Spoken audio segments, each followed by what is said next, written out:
Hello दोस्तों, welcome to arts वल्ला। स्वागत है आप सभी का आज के इस नए वीडियो में। आज हम लोग देखने वाले हैं समाज से रिलेटेड ऑब्जेक्टिव क्वेश्चन, जो कि काफ़ी ज़्यादा इम्पोर्टेंट है। और इस ऑब्जेक्टिव के माध्यम से मैं आप लोगों को सब्जेक्टिव का भी फुल कॉन्सेप्ट देने वाला हूं।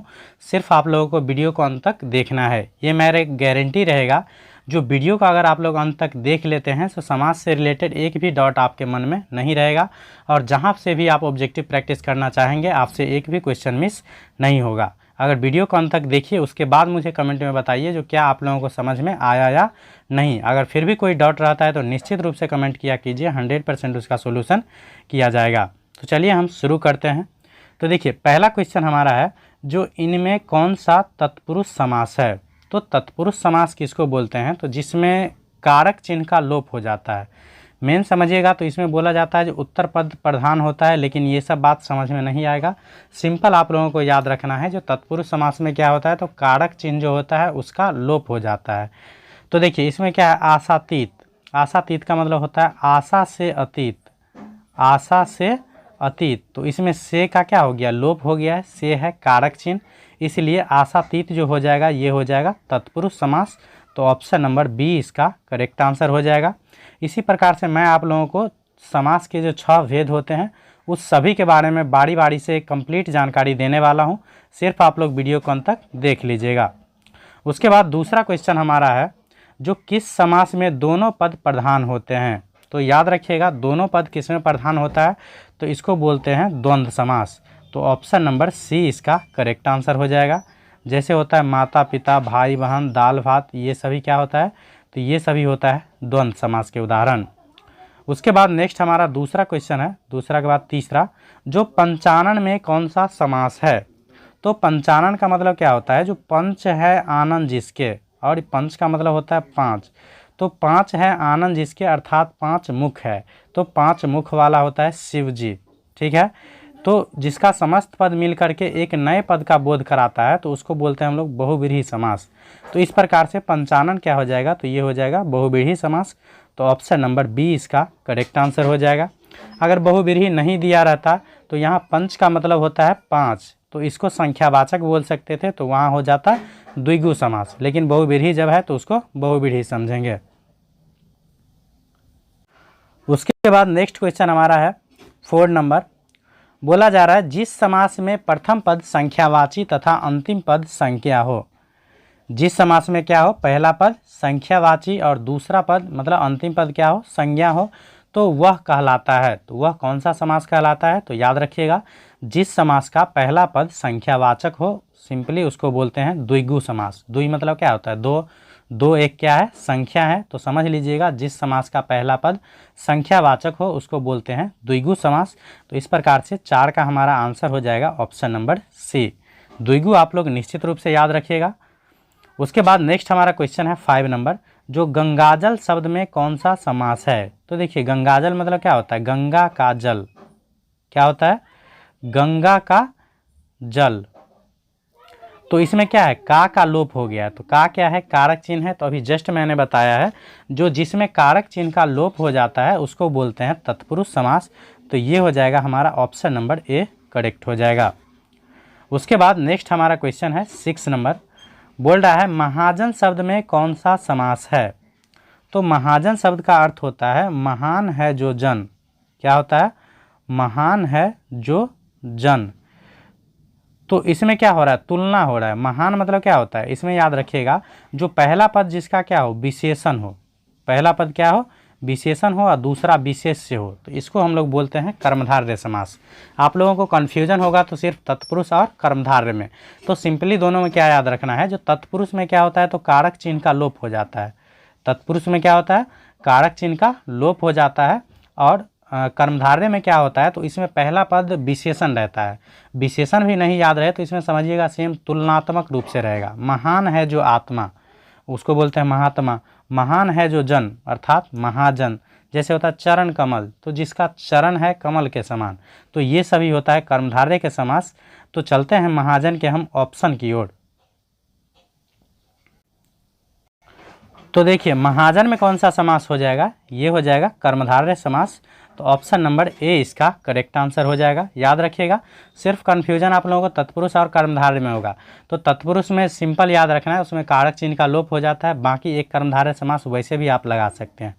उसके बाद नेक्स्ट हमारा है 7 नंबर क्वेश्चन, जो सप्तशयी में कौन सा सप्तशयी में समास का भेद है बताइए। तो सप्तशयी का मतलब क्या होता है? सप्तशयी का मतलब होता है 700। क्या होता है? 700।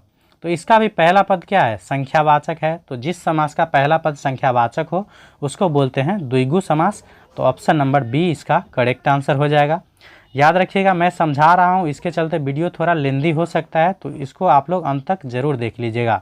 अगर सिर्फ मान लीजिए हमको सिर्फ क्वेश्चन और आंसर करवाना होता तो उसमें ज़्यादा समय नहीं लगता, लेकिन समझाने में थोड़ा समय लगता है, इसीलिए वीडियो थोड़ा लंबा हो जाएगा। तो निश्चित रूप से आप लोग अंत तक देख लीजिएगा और हमेशा के लिए समास से छुटकारा मिल जाएगा। उसके बाद नेक्स्ट क्वेश्चन हमारा है जो 12 सिंघा। तो 12 सिंघा मतलब क्या होता है? 12 सिंह वाला। क्या होता है? 12 सिंह वाला। तो अर्थात एक विशेष जानवर होता है जिसका 12 सिंह होता है, तो इसका समस्त पद मिलकर के एक नए पद का बोध करा रहा है, इसलिए यह हो जाएगा बहुव्रीहि समास। तो ऑप्शन नंबर ए इसका करेक्ट आंसर हो जाएगा। याद रखिएगा, बहुव्रीहि समास किसको बोलते हैं? तो जिस समास का समस्त पद मिलकर के एक नए पद का बोध कराता है उसको क्या बोलेंगे? बहुव्रीहि समास। जैसे होता है चक्र पानी। तो चक्र पानी मतलब क्या होता है? जो चक्र है पानी जिसके, अर्थात जिन्होंने चक्र धारण किए हैं, अर्थात हो जाता है विष्णु जी, तो ये हो जाएगा बहुव्रीहि समास। इसी प्रकार होता है जैसे वीणा पानी। वीणा पानी मतलब जो वीणा ग्रहण किए हैं, अर्थात सरस्वती जी। तो वीणा पानी का समस्त पद मिलकर किसका बोध करा रहा है? सरस्वती जी का। तो इसलिए ये क्या हो जाएगा? तो ये हो जाएगा बहुव्रीहि समास। तो उम्मीद है आप लोगों को बहुव्रीहि समास समझ में आ गया होगा। उसके बाद नेक्स्ट क्वेश्चन हमारा 9 नंबर, जो धीरे धीरे में समास है। तो धीरे धीरे क्या है? एक अव्यय है, तो इसको बोलते हैं अव्ययी भाव समास। तो ऑप्शन नंबर बी इसका करेक्ट आंसर हो जाएगा। धीरे धीरे, आजन्म, ये सभी क्या है? तो बहुव्रीहि बोल रहे हैं, अव्ययी भाव समास का उदाहरण है। उसके बाद नेक्स्ट क्वेश्चन हमारा 10 नंबर है, जो कर्मधारय समास का उदाहरण है। तो कर्मधारय में मैंने क्या बताया है? जो इसमें क्या होगा? तो इसमें होगा तुलनात्मक रूप से, या इसमें पहला पद क्या होगा? विशेषण। तो देखिए, गगनचुंबी मतलब होता है गगन को चूमने वाला, तो बीच में कारक चिन्ह है, तो इस ये हो जाएगा तत्पुरुष। पाठशाला मतलब होता है पाठ के लिए शाला। पाठ के लिए शाला अर्थात पढ़ने के लिए जो शाला होता है, ये शाला मतलब होता है घर। समझ गए? ये वाला शाला होता है ये बीबी का भाई, तो ये अलग शाला हो गया। ये शाला मतलब क्या होता है? घर होता है। तो पाठशाला मतलब पाठ के लिए शाला, तो यहाँ भी कारक चिन्ह का लोप है। उसके बाद नीलकंठ। तो नील है कंठ जिसका, नीला है कंठ जिसका, अर्थात बोल सकते हैं हम शिव जी, तो ये बहुव्रीहि समास हो जाएगा। तो श्वेत पत्र। श्वेत पत्र मतलब क्या होता है? श्वेत है जो पत्र, तो ये हो जाएगा कर्मधारय समास। तो ऑप्शन नंबर सी इसका करेक्ट आंसर हो जाएगा। हालांकि श्वेत पत्र का भी अगर आप ज़्यादा डिटेल करिएगा तो श्वेत पत्र मतलब क्या होता है? श्वेत है जो पत्र, अर्थात सरकारी दस्तावेज वाला एक पत्र आता है, तो इस प्रकार से ये भी बहुव्रीहि समास का उदाहरण हो जाएगा। लेकिन यहाँ कर्मधारय पूछा जा रहा है, इसलिए श्वेत पत्र को कर्मधारय समास मान लेंगे। उसके बाद नेक्स्ट क्वेश्चन हमारा है 11 नंबर। बोला जा रहा है जो किस समास में दोनों पद मिल करके एक नया अर्थ प्रकट करता है। तो अभी बहुव्रीहि समास में मैंने जस्ट बताया है, जो जिस समास का समस्त पद मतलब दोनों पद मिल करके एक नए पद का बोध करता है या उसका अर्थ प्रकट करता है, तो उसको हम लोग बोलते हैं बहुव्रीहि समास। तो ऑप्शन नंबर ए इसका करेक्ट आंसर हो जाएगा। उसके बाद नेक्स्ट हमारा क्वेश्चन है 12 नंबर। बोल रहा है जिसमें कोई पद प्रधान नहीं होता है तथा अन्य अर्थ प्रधान होता है, वहाँ होता है। तो ये भी समझिए बहुव्रीहि समास का दूसरा परिभाषा हो गया, इसको लैंग्वेज चेंज करके समझिए। बहुव्रीहि समास में क्या बताया? जिसका समस्त पद मिल करके किसी अन्य पद का बोध करवाता है, तो उसको क्या बोलेंगे? बहुव्रीहि समास। इसमें भी समझिए भाषा चेंज करके दिया गया है, जो जिसका कोई पद प्रधान नहीं होता है और अन्य का अर्थ प्रकट करता है। तो बहुव्रीहि समास में क्या होता है? उसके समस्त पद का कोई भी अर्थ नहीं होता है, वो सभी पद मिल करके एक नए पद का बोध करवाता है। तो ये उसी का भाषा बदल के समझिए क्वेश्चन है। तो जिसका कोई भी पद प्रधान नहीं होता है अर्थात अन्य का अर्थ प्रकट करता है, तो उसको हम लोग बोलते हैं बहुव्रीहि समास। तो ऑप्शन नंबर डी इसका करेक्ट आंसर हो जाएगा। उसके बाद नेक्स्ट हमारा क्वेश्चन है 13 नंबर।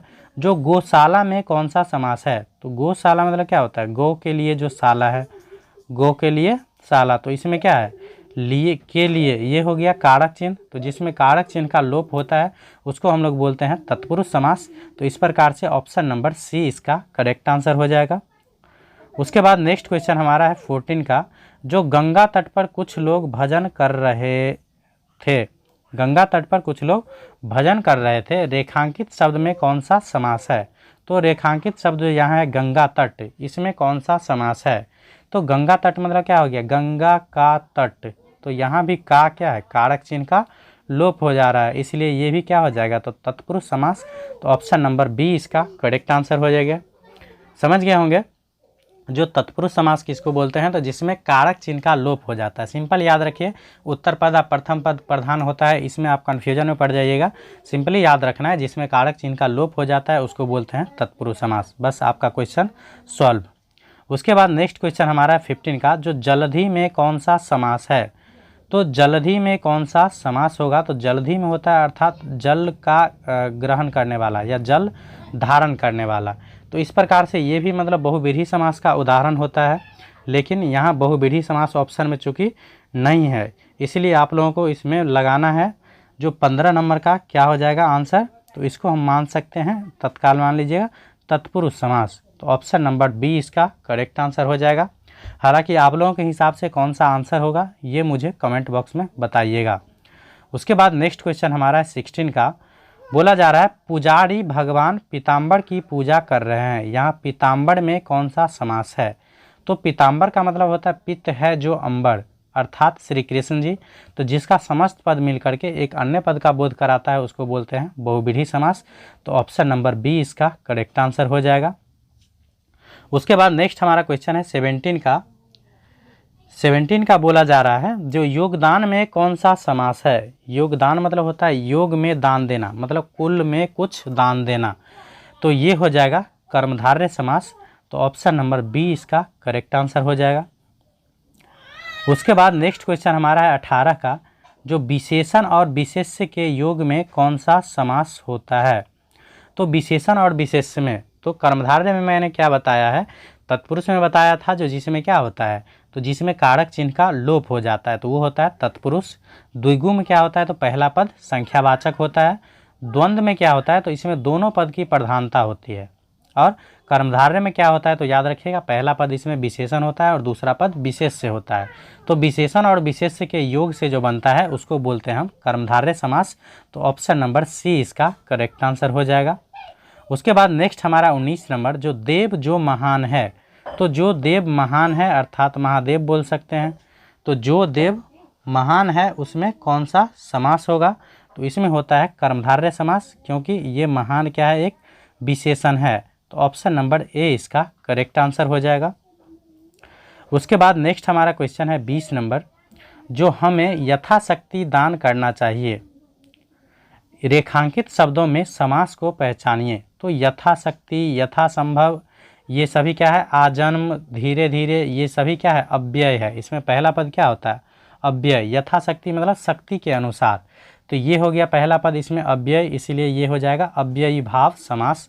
तो ऑप्शन नंबर ए इसका करेक्ट आंसर हो जाएगा।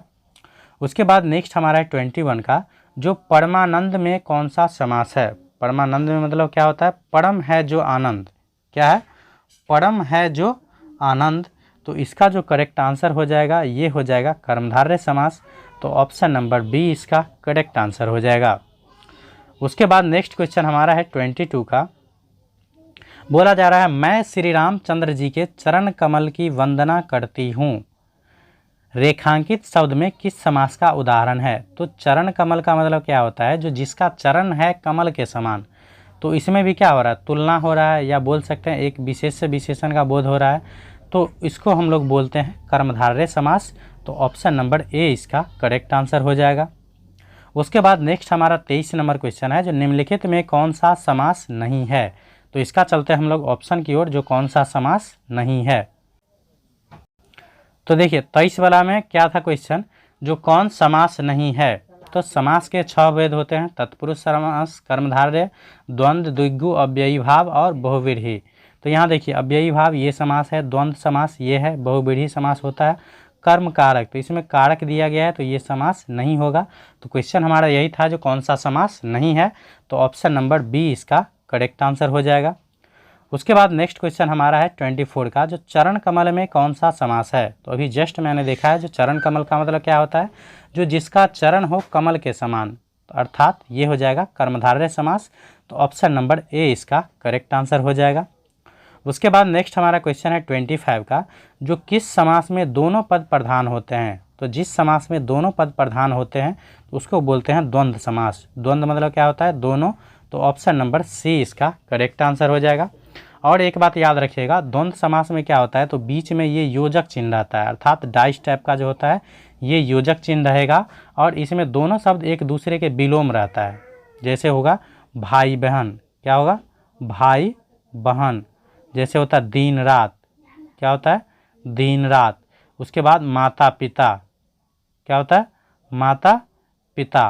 पाप पुण्य, पाप पुण्य। तो इसमें देखिएगा जो बीच में क्या रहता है, योजक चिन्ह रहता है, और ये दोनों शब्द एक दूसरे का क्या रहता है, विलोम रहता है, तो उसको बोलते हैं हम लोग द्वंद्व समास। भाषा में याद रखिएगा, तो जिसका दोनों पद क्या हो, प्रधान हो, उसको बोलेंगे द्वंद्व समास। उसके बाद नेक्स्ट क्वेश्चन हमारा है 26 का, जो चौराहा में कौन सा समास है। तो चौराहा का मतलब होता है जो चार राहों का समूह। तो चार इसमें क्या है, पहला पद संख्यावाचक है, तो जिस समास का पहला पद संख्यावाचक होता है उसको हम लोग बोलते हैं द्विगु समास, इसलिए ऑप्शन नंबर सी इसका करेक्ट आंसर हो जाएगा। उसके बाद नेक्स्ट हमारा क्वेश्चन है 27 का, जो किस समास में प्रथम पद संख्यावाची तथा अंतिम पद संज्ञा होता है। तो अभी जस्ट मैंने बताया है जो जिस समास का पहला पद संख्यावाची हो उसको बोलते हैं द्विगु समास, तो ऑप्शन नंबर सी इसका करेक्ट आंसर हो जाएगा। उसके बाद नेक्स्ट क्वेश्चन हमारा है 28 का, जो सप्तर्षि में कौन सा समास है। सप्तर्षि का मतलब होता है सप्त प्लस ऋषि, क्या होता है, सप्त प्लस ऋषि। तो सप्त का मतलब क्या होता है, सप्त संस्कृत शब्द है जिसका मतलब होता है सात। तो यहाँ भी क्या है, पहला पद संख्यावाचक है, इसलिए यह भी कौन सा समास हो जाएगा, तो ये हो जाएगा द्विगु समास। उसके बाद नेक्स्ट क्वेश्चन हमारा है 29 का, जो यथारुचि में कौन सा समास है। तो अभी जस्ट मैंने बताया यथारुचि, यथाशक्ति, यथासंभव, आजन्म, धीरे धीरे, ये सभी क्या है, तो ये सभी है अव्ययी भाव समास। तो यथारुचि मतलब होता है रुचि के अनुसार, तो ये क्या हो जाएगा, अव्ययी भाव समास। तो ऑप्शन नंबर सी इसका करेक्ट आंसर हो जाएगा। उसके बाद नेक्स्ट क्वेश्चन हमारा है 30 का, जो निम्नलिखित किस एक में कर्मधारय समास है।